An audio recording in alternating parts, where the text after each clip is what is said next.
এই যে আমরা ফেসিবাদ ফেসিবাদ করছি, কিন্তু ফেসিবাদের পতনের পরেও আজকে বাংলাদেশে চুরি ডাকাতি রাহাজানি গুম খুন সমস্ত ঘটনা ঘটছে। কিন্তু এত রাজনৈতিক দল, তাদের কর্মী সমর্থক, এত পুলিশ প্রশাসন, তারা কি করছে? আজকে জুলাই বিপ্লবের 6 মাস পরেও যে সমস্ত সরকারি অফিস আদালত রয়েছে, সেখানে আজকে আমাদের নাগরিক সেবা পেতে হলে আমাদের 50 টাকা থেকে 500 টাকা পর্যন্ত ছোট ঘুষ দিতে হয়।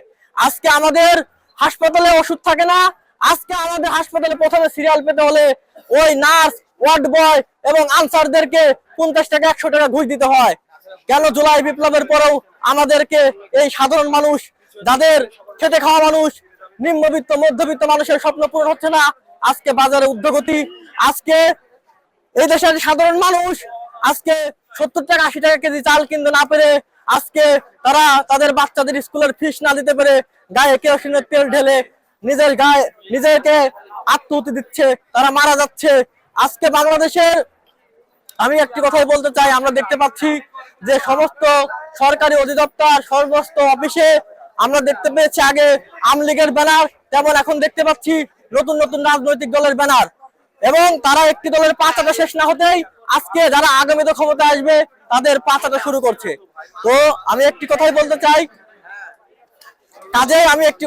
চাই, মানুষের যারা আজকে বাংলাদেশের মানুষ যারা এই নাম কাটাকাটি করে বা কোনো স্থাপনা ভেঙে বা কোনো ছবি কেটে বা আর যারা আগামীতে ক্ষমতা আসবে তাদের পা চাটাচাটি করে ভাবছেন বাংলাদেশ পরিবর্তন হবে, আসলে এরকম কাটাকাটি চাটাচাটি করে দেশের পরিবর্তন হবে না।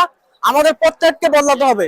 যদি আমরা প্রত্যেকেই বদলাই, তাহলে আমরা একটি সুখী সমৃদ্ধশালী আমাদের যে স্বপ্নের বাংলাদেশ সেটি তৈরি করতে পারবো। আমি মোহাম্মদ বাবলু, আমি বর্তমানে সোফিয়া ইনোভেশন লিমিটেডে কপিরাইটার হিসাবে জব করছি এবং আছি ফিল্ম প্রোডাকশন আলোকসজ্জার ক্রিয়েটিভ ডিরেক্টর হিসেবে।